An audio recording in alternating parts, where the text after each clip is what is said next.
This week at NASA. This is something that we are thrilled to be a part of. Again, NASA's not the only player in asteroids. We know that, and grand challenges are about leveraging those additional partners. During an Asteroid Initiative Industry and Partner Day at NASA headquarters, Deputy Administrator Lori Gauger announced a grand challenge focused on finding and mitigating all asteroid threats to human populations.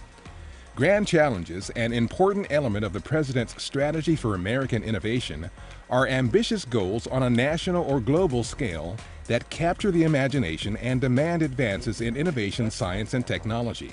NASA also released a Request for Information, or RFI, inviting industry and potential partners to submit ideas on accomplishing the agency's goal to locate, redirect, and explore an asteroid, as well as find and plan for asteroid threats. When you read the RFI, you'll see that you have an opportunity to submit any idea you want. What we want to be able to do is take the complete set of those ideas and somehow figure out a way to make the best mission that engages the most folks and brings the most ideas to the table. For more information about NASA's Asteroid Initiative, including a link to the RFI, visit www.nasa.gov/asteroid initiative.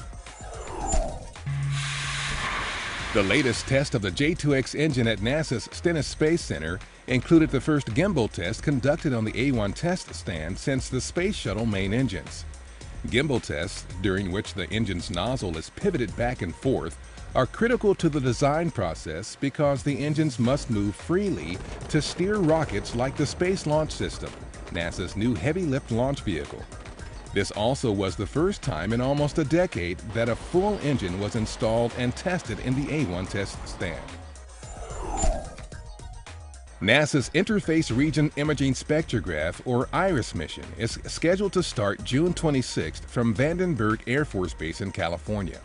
IRIS is a NASA Small Explorer mission to observe the characteristics of solar material as it moves through the little understood interface region between the Sun's photosphere and corona that powers the Sun's million-degree atmosphere and drives the solar wind.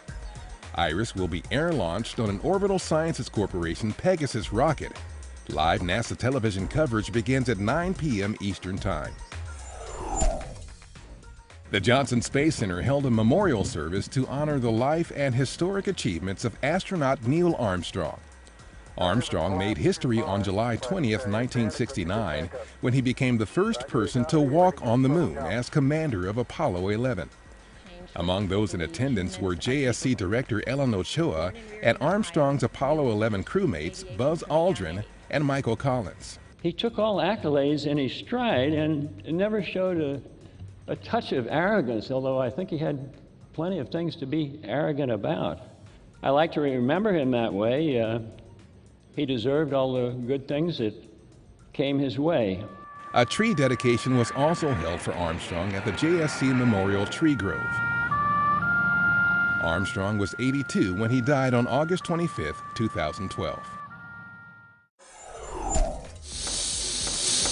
A team of engineers at the Kennedy Space Center is advancing and refining a technology used for decades by NASA to protect its rescue crews around the launch pad.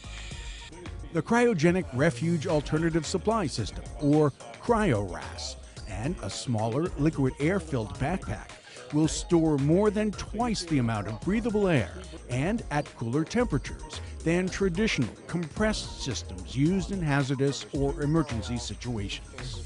We're excited about this technology because it has the potential to save lives and improve safety in mines, as well as improve safety and save lives, hopefully, in the firefighting and military applications.